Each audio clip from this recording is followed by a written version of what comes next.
Starting a running routine can be tough, but we are here to help. Yep, joining us this afternoon, personal trainer Allison Schnelly with Kaizen Studio Fitness Center. Our mistress of pain. Talking about how do you get into running without overdoing it? Because a lot of people are like, all right, I'm going to run. They go out, they get super sore, and then they think, I'm not going to run anymore.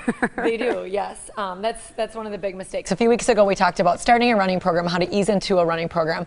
And last week, we talked about an active dynamic warm-up. So that's what you want to do before you run. And today, we're going to talk about what you're going to do after you run. So how do you recover from that run? Post-running stretching, or really post-workout, any kind of workout you want to do stretching to work on your flexibility, work on your joint range of motion.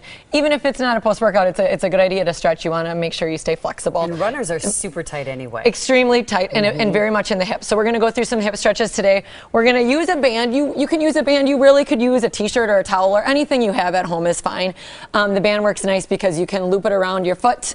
So loop it right around your shoe twice. And then the first one we're going to do is a simple hamstring stretch. You can do this without a partner. It's a great one to do right after you run. So you're just going to pull your toe towards the ground, eventually getting it at least a perpendicular past, but you want to keep that leg straight. I thought you were going over your head. I thought, there's no way. I am not that flexible. So you want to make sure you keep your knees straight and just relax your low back, your glute, your hamstring. From there, you hold it for about 20 to 30 seconds, bring it back down, and pop it up and do it one more time, and same thing, just try to relax the whole back side of your body. From there, we're going to go into an IT band stretch. This is a great one for runners, for cyclists. You're going to start with your feet together and then bring that foot across your body. You want to keep both shoulders square on the ground, so if you need to move the band just to one hand, that's fine. And you're going to bring it up as high as you can. You should feel it through your glute, your IT band, a little bit in your hamstring, and kind of depending on the person, you're going to have to move your foot up or down and see where you feel that stretch. Same thing, about 20 to 30 seconds.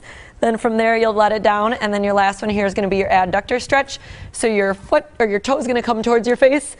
Same thing, keep your shoulders flat on the ground and just pull that up as high as you can and get a good adductor stretch the inside of your leg. And you can watch TV while you're doing this. You could, yes. Yes, stretching is very time consuming, and a lot of people say, I'm going to stretch tomorrow. They just don't have time to stretch. But after you get done with your run, cool down, and then go through your stretches, watch TV.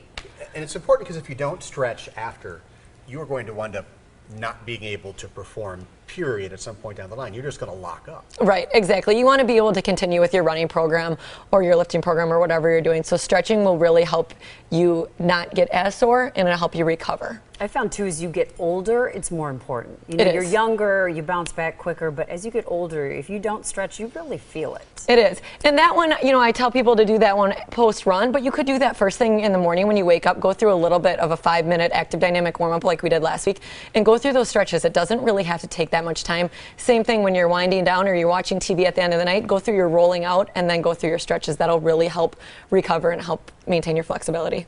Okay, I'm going to stretch tonight. Promise. Got a question for our experts? Email them at AskTheExpert@today'stmj4.com. You can also leave a voicemail number to call, 967-5253. Thanks, Allison.